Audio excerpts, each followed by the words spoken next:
আসসালামু আলাইকুম প্রিয় বন্ধুরা, আরেকটি নতুন ভিডিওতে আপনাদের স্বাগত জানাচ্ছি। আমার আজকের ভিডিও আমাদের এই বাংলাদেশে প্রতি বছর অসংখ্য গরু বাছুর শুধুমাত্র ভুট্টা ক্ষেতের ঘাস এবং পাতা খাওয়ার কারণে মারা যাচ্ছে। ঠিক কী কারণে মারা যাচ্ছে এই বিষয় নিয়ে আমার আজকের এই ভিডিও।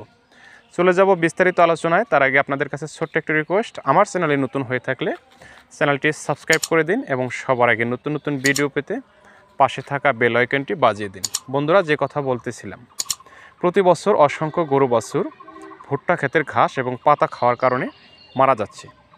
এর আসল কারণ হলো যে ভুট্টা ক্ষেতে মারাত্মক সব বিষ এবং কীটনাশক ব্যবহার করা হয়।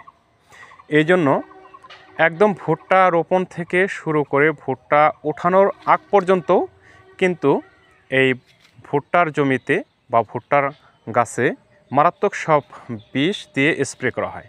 এর জন্য ভুট্টার পাতাগুলো সব বিষক্রিয়া হয়ে থাকে, বিষাক্তক হয়ে থাকে।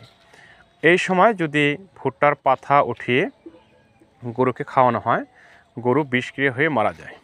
এবং ভুট্টা খেতে যে ঘাস থাকে সেই ঘাসও কিন্তু ভুট্টা খেতে যে স্প্রে দেওয়া হয়, কীটনাশক দেওয়া হয় রোগবালাই দূর করার জন্য, বিভিন্ন রকম পোকামাকড় হাত থেকে ফসলকে রক্ষা করার জন্য মারাত্মক যে বিষ দেওয়া হয়, এই বিষগুলা ঘাস এবং পাতায় কিন্তু শোষণ করার কারণে পাতা এবং ঘাস উভয় কিন্তু বিষ আক্রান্ত থাকে। এই পাতা এবং ঘাস ভুট্টার জমি থেকে যখন নিয়ে গরুকে খাওয়ানো হয় তখন কিন্তু এরা বিষক্রিয়ায় আক্রান্ত হয়ে মারা যায়।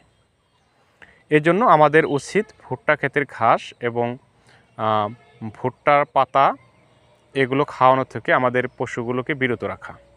আর একান্তই যদি খাওয়াতে চান তাহলে সেই ঘাস উঠিয়ে কমপক্ষে 3 থেকে 4 ঘন্টা রোদে শুকাতে হবে। ঘাস যখন উঠাবেন অবশ্যই ঘাস উঠানোর পর সুন্দর করে আগে ভালো করে ধুয়ে নেবেন পানি দিয়ে, তারপর শুকাবেন। 3 থেকে 4 ঘন্টা শুকানোর পর ঘাস যখন মরা মরা অবস্থা হবে, তার রসটা শুকিয়ে যাবে, এই ঘাসটা যদি খাওয়ান তাহলে বিষক্রিয়া আক্রান্ত হওয়ার সম্ভাবনা খুবই কম। এবং যে পাতাটা উঠায় খাওয়াবেন সে পাতাটাও কিন্তু আপনার পাতাগুলোকে 3 থেকে 4 ঘন্টা শুকিয়ে নিতে হবে। শুকানোর পর দেখবেন পাতাগুলো একদম শুকনো হয়ে গেছে, গাগুলো একদম নরম হয়ে গেছে, তখন খাওয়ালে বিষ আক্রান্ত হবে না। এবং আপনারা যদি সাথে সাথেই খাওয়াতে চান ভুট্টা ক্ষেতের পাতাগুলো, তাহলে অবশ্যই তার সাথে খড় মিশ্রিত করতে হবে। খড় এবং ভুট্টার পাতা একসাথে করে সুন্দর করে ছোট ছোট করে কেটে তারপর পশুকে খাবার দিতে হবে, তাহলে বিষক্রিয়ার আক্রান্তটার সম্ভাবনা খুবই কম থাকবে। এটাই উত্তম পন্থা। সাথে সাথে যদি খাওয়াতে চান তাহলে এটাই উত্তম পন্থা। এইভাবে ভুট্টার পাতা যখন উঠাবেন তখন সাথে সাথে আপনারা খড় একত্রিত করে মিশ্রিত করে কেটে আপনাদের পশুকে খাওয়াবেন। এবং ঘাসের ক্ষেত্রে অবশ্যই ঘাস ওঠানোর পর 3 থেকে 4 ঘন্টা ভালো করে শুকিয়ে নেবেন।